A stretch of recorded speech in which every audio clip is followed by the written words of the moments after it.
तो हेलो दोस्तों, जैसा कि हमने पिछले एपिसोड में देखा था कि यूनफी गॉडहुड का एग्जाम दे रहा था, कैसे उसके दोस्तों ने उसकी पीठ पीछे वार किया और यूनफी अपने बीते हुए कल को याद करता है कि कैसे उसने स्ट्रगल किया था यहाँ तक पहुँचने में, और जो उससे प्यार करते थे उसने उनको भी खो दिया, जिस वजह से हेवन को उस पर बहुत दुख होता है और वो उसको एक और मौका देता है और यूनफी टाइम में पीछे चले जाता है। और जब यूनफी की आंखें खुलती है तो उसके सामने एक बंदा होता है जो यूनफी की बहुत इंसल्ट कर रहा था, और यूनफी उस बंदे को पीट देता है। और फिर यूनफी की मुलाकात सोयू से होती है और फिर यूनफी को याद आता है कि उस लड़की ने भी उसकी बेइज्जती की थी और यूनफी उस लड़की से अपनी एंगेजमेंट तोड़ देता है, क्योंकि यूनफी को पता था कि सोयू आगे जाके उसको धोखा देगी। अब यूनफी समय में पीछे आ गया है तो उसको पता है कि आगे क्या होने वाला है। और फिर यूनफी किंगिया से मिलता है और हमें पता है कि किंगिया यूनफी से सच्चा प्यार करती है, लेकिन यूनफी ने किंगिया को उस टाइम रिजेक्ट कर दिया था क्योंकि यूनफी उस टाइम उतना पावरफुल नहीं था और वो उस टाइम किंगिया को प्रोटेक्ट नहीं कर सकता था। तो इसी के साथ हम बढ़ते हैं अपने आज की एपिसोड की तरफ, जहाँ पे हम देखते हैं कि यूनफी अपने महल के सामने पहुंचता है और उसको अपना अतीत याद आता है, जहाँ पर शी क्लैंग के मास्टर ने ही क्लैंग पर हमला किया था और यूनफी की आंखों के सामने उसके फादर उसकी जान बजाते बजाते खुद की जान गवा बैठते हैं और यूनफी कहता है कि अब मैं ऐसा कुछ होने नहीं दूंगा। और तभी वहाँ पे ये शियांग लाम का एक लड़का आता है और वो लड़का आते ही यूनफी पर हमला कर देता है और कहता है कि यूनफी सिलेंडर कर लो, लेकिन यूनफी हमले को डिस्ट्रॉय कर देता है और उस लड़की से कहता है कि मैंने किया क्या है जिसकी वजह से मैंने सिलेंडर करना है। तो ये शियान कहता है कि तुमने क्यांग को जख्मी किया और सोयू से अपनी एंगेजमेंट तोड़ दी है और उसकी बहुत इंसल्ट की है। तो यूनफी कहता है कि तुम बेकार में ही ये सब कर रहे हो, लेकिन वो फिर से यूनफी पर हमला कर देता है, लेकिन यूनफी भी अब उसके हमले को डिस्ट्रॉय कर देता है और उस लड़के को जोरदार थप्पड़ मारता है। और ये शियान कहता है कि तुम यहाँ के वारिस बनने के लायक ही नहीं थे, अब मैं तुमको जान से मार दूंगा और फिर मेरे बड़े भाई को एक क्लैंग का लीडर बनने से कोई नहीं रोक सकता और अब ये मेरा सबसे खतरनाक वार है। लेकिन यूनफी आसानी के साथ उस हमले को भी डिस्ट्रॉय कर देता है और यूनफी कहता है कि तुम्हारे इस वार में दम तो था, लेकिन निशाना बहुत ही बेकार था। यूनफी ये बोल ही रहा था तब तक वहाँ पे एक अटैक होता है, लेकिन यूनफी बच जाता है, लेकिन ये अटैक ये शियान के फादर का होता है जिसका नाम ज़ोम्बियान था और वो अर्थ रेल्म के आखिरी स्टेज का कल्टीवेटर था। और यूनफी पास्ट में देखता है कि ज़ोम्बियान ने उसके फादर को मारा था। तभी ज़ोम्बियान यूनफी पर फिर से पाम अटैक करता है, लेकिन यूनफी अपनी तेज स्पीड से बच जाता है और यूनफी अपने दिल में कहता है कि अभी इसकी कल्टीवेशन और मेरी कल्टीवेशन में बहुत ज्यादा फर्क है और मैं अभी इसको हरा नहीं सकता। और ज़ोम्बियान कहता है इसको आज ही जान से मार देना होगा वरना फिर बहुत मुश्किल होगी। और वो यूनफी पर फिर से अटैक करने वाला होता है, लेकिन वो बच जाता है और यूनफी उसको जोरदार मुक्का मार देता है, लेकिन तब तक ज़ोम्बियान ने भी अटैक कर दिया था और अब यूनफी भी जख्मी हो गया। लेकिन यूनफी के जोरदार मुक्के से ज़ोम्बियान भी सीधे जाकर अपने बेटे के ऊपर गिर जाता है, लेकिन ज़ोम्बियान फिर से यूनफी पर अपना पावरफुल अटैक कर देता है, लेकिन यूनफी अपना पावरफुल शेल फॉर्म करता है और उसके स्पिरिचुअल बोर्ड को रोकने की कोशिश करता है। और ज़ोम्बियान यूनफी से कहता है कि तुम मेरे सामने अपने घुटने टेक दो, लेकिन यूनफी कहता है कि मैं ऐसा कभी नहीं करूंगा, चाहे फिर मैं मर क्यों ना जाऊं। और तभी वहाँ पे एक अटैक होता है और वो ज़ोम्बियान के अटैक को रोक देता है और ये अटैक यूनफी के फादर का होता है जो एक क्लैंग का लीडर होता है जिसका नाम टियांग पिन है और ये कल्टीवेशन के अर्थ रैम के मिडिल स्टेज पर है। और वो ज़ोम्बियान से कहता है कि तुम्हारी हिम्मत कैसे हुई मेरे बेटे को हाथ लगाने की, क्या तुम्हें अब मेरा डर नहीं रहा। और ज़ोम्बियान कहता है कि तुम्हारा बेटा किसी काम का नहीं है, उसकी इन हरकतों की वजह से ये क्लैम बर्बाद हो जाएगा और तुम अपने बेटे की गलतियों पे पर्दा नहीं डाल सकते। और फिर टियांग पिन कहता है कि तुम क्या चाहते हो, तुम्हारे हिसाब से मेरे बेटे को क्या करना। और इस पे ज़ोम्बियान कहता है कि तुम्हारे बेटे को अपनी कल्टीवेशन को डिस्ट्रॉय करना होगा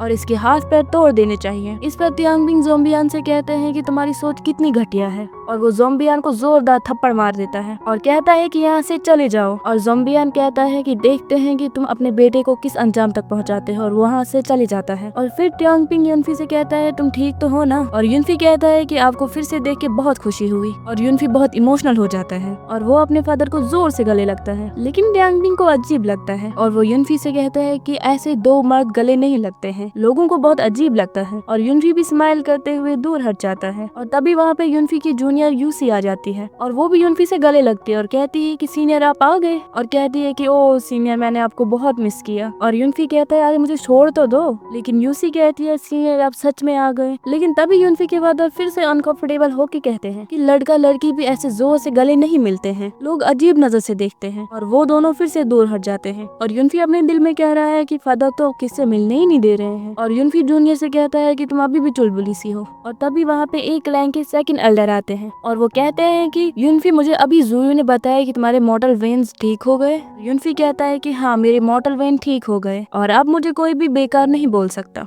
और टियांग पिंग कहता है क्या ये सच है, और वो युनफी से कहता है कि युनफी मुझे तुम पे बहुत प्राउड है। और वो खुश होकर कहता है कि युनफी अब तुम फिर से कल्टीवेशन स्टार्ट कर सकते हो। और फिर सीन कट होकर दूसरी जगह का सीन दिखाया जाता है जहाँ पर युनफी और उसके फादर बात कर रहे होते हैं। और युनफी अपने फादर को सारी बात बताते हुए कहता है कि ज़ोंबियन किंग और जी फैमिली से मिला हुआ है और मेरे पास इसका सबूत भी है। और इस पर फादर कहते हैं कि मुझे लगा ही था कि उसकी नीयत खराब होगी, लेकिन उसकी इतनी हिम्मत हो गई कि उसने किंग और शी फैमिली से हाथ मिला दिया और उसने हम पर सारे आम हमला किया है। जरूर क्लेंगे कुछ बुजुर्ग उसके साथ मिले होंगे। और युनफी कहता है कि फादर आपको सावधान रहना चाहिए। और इस पे फादर कहते हैं कि मैं सालों से यहाँ का लीडर हूँ, मैं उतना कमजोर नहीं हूँ। और इस पर युनफी कहता है कि आपकी पावर डी रेल्म के मिडिल स्टेज पर रुकी हुई है, लगता है आपने शायद 7 साल से कोई प्रैक्टिस नहीं की है। अगर आपको थर्ड ग्रेड के पिल्स मिल जाएं तो आप डी रेल्म के लास्ट स्टेज तक पहुँच जाएंगे। और फादर कहते हैं बात तो ठीक कह रहे हो तुम, लेकिन वो पिल्स बहुत महंगे। और वो युनफी से कहता है कि तुम्हें इस बारे में चिंता करने की कोई जरूरत नहीं है, लेकिन युनफी ने सोच लिया था कि मैं वो हासिल करके रहूंगा। और युनफी फादर से पूछता है कि वो पिल्स कहाँ पे मिलेंगी, और वो फादर से कहता है कि यहाँ पे सबसे बड़ी मेडिकल शॉप कौन सी है। और इस पे फादर कहते हैं कि यहाँ पे सबसे बड़ी मेडिकल शॉप लिंग जैंग फिंग ही है, लेकिन उस शॉप की मालिकिन बहुत खतरनाक है जिसका नाम है शाओ चियान, और उसको ब्यूटी ब्लेड के नाम से भी पहचाना जाता है। मतलब जितनी वो दिखने में अच्छी लगती है उतनी ज्यादा खतरनाक भी है, और उससे डील करना बहुत मुश्किल है। और वहाँ की पिल्स बहुत महंगे हैं और हमारी फाइनेंशियल कंडीशन अभी उतनी नहीं है। तभी सीन कट होकर उस जगह का सीन दिखाया जाता है और हम देखते हैं कि युनफी उस बाजार में पहुंच गया है। वहाँ पर एक लड़की आती है और वो युनफी से कहती है कि आपको क्या चाहिए। और युनफी कहता है कि मैं यहाँ पे पिल रेसिपी यानी कि एक नुस्खा बेचने आया हूँ। और वो लड़की कहती है कि ये आप पहले मास्टर लू को दिखाइए ताकि वो उसको चेक करे। और फिर युनफी उस मास्टर के पास जाता है और वो नुस्खा मास्टर लू को दिखाता है, लेकिन मास्टर लू कहते हैं कि ये कोई नुस्खा नहीं है, ये तो जहर है, तुम इसको कहाँ से चुरा के लाए हो। और वो अपने आदमियों से कहता है कि युनफी को इधर से बाहर निकाल दो। और युनफी को बहुत गुस्सा आता है और वो उसको एक जोरदार पांच मार देता है। और युनफी कहता है कि तुम्हें बात करने की तमीज नहीं है अपने कस्टमर के साथ। और तभी वहाँ पे शव चियान आती है और सारे लड़के उसकी खूबसूरती को देख के हैरान हो जाते हैं। और युनफी कहता है कि ओ ये है ब्यूटी ब्लेड। और युनफी कहता है कि ये बहुत तेज लग रही है और इसके पास असली पावर्स हैं। और फिर युनफी अपनी पावर से देखता है कि ब्यूटी ब्लेड को बहुत सारी ओल्ड इंजरीज हैं। और युनफी कहता है कि अब सारा काम आसानी से हो जाएगा। और तभी ब्यूटी ब्लेड कहती है कि ये कैसा शोर है यहाँ पे। और युनफी कहता है कि मुझे आपसे कुछ काम था। फिर ब्यूटी ब्लेड सबसे कहती है कि प्लीज बाहर जाइए। और फिर युनफी उसको इम्प्रेस करने के लिए उसकी तारीफ करता है, लेकिन ब्यूटी ब्लेड कहती है कि तारीफों के पोल बांधना बंद करो और जो नुकसान किया है उसकी भरपाई करो। लेकिन युनफी कहता है कि मेरे पास तो पैसे ही नहीं है, मैं जल्दी में अपना पर्स घर में भूल गया हूँ। इस पर ब्यूटी ब्लेड कहती है कि तुम यहाँ पे हमारा टाइम वेस्ट करने आए हो, और वो युनफी पर हमला कर देती है। लेकिन युनफी उसके हमले को डॉज करते करते उसकी इंजरीज को हील कर देता है। ये देखकर वो हैरान हो जाती है। और तभी वहाँ पे एक आदमी आता है और उसको लगता है कि ये लड़का ब्यूटी ब्लेड को परेशान कर रहा है। और जैसे ही वो हमला करने वाला था, ब्यूटी ब्लेड उसको रोक देती है और वो कहती है कि इस लड़के ने मेरी इंजरीज को हील किया है। और युनफी कहता है कि मैं आपकी सारी इंजरीज को हील कर सकता हूँ और आपको डी रेल्म के लास्ट स्टेज तक पहुँचा सकता हूँ,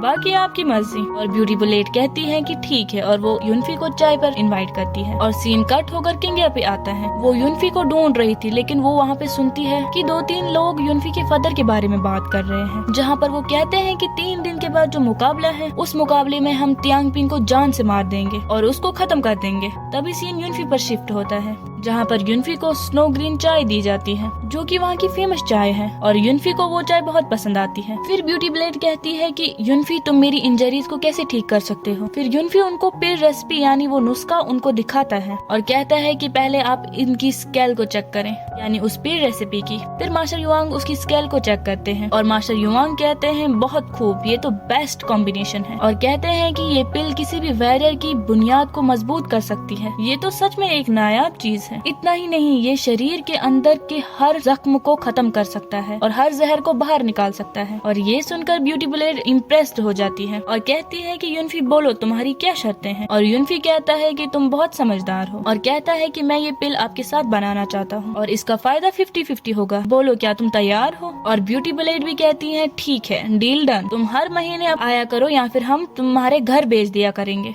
और हम जानते हैं कि युनफी को इस वक्त पैसों की बहुत जरूरत है, और युनफी कहता है कि मुझे एडवांस में 10,000 की जरूरत है। ये सुनकर वो युनफी को स्पेशल स्पेस रिंग देती है जिसमें 10,000 स्पिरिचुअल स्टोन है और उसका VIP कार्ड भी। फिर युनफी थैंक्स कहता है और वहाँ से जाने लगता है। तभी ब्यूटी ब्लेड कहती है कि ये स्पेस रिंग मेरी तरफ से तुम्हारे लिए गिफ्ट है। और फिर युनफी उसको स्पेशल टीम हर्ब्स के नाम बोलता है और कहता है कि तुम ये मेरे घर भिजवा देना और फिर 3 दिन के बाद मैं आपको पूरा हील कर दूंगा।